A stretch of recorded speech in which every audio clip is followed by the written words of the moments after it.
Another big piece of the pricing aspect of owning a VR arcade is a membership program, or a gamers club as we call it here at Upward VR. This is something that we talked about doing, not in place of the standard pricing obviously, but for those who wanted to come in more than a couple times a month or a couple times a week and wanted to play regularly, and we wanted to offer incentive for that, and we want to offer a reward for those loyal customers who could come in and play at a discounted rate.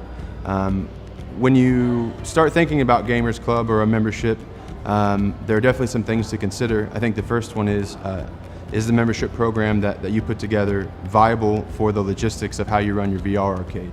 So one thing we had to consider here at Upward VR was the total number of stations we had, and compared to the amount of traffic that we would get.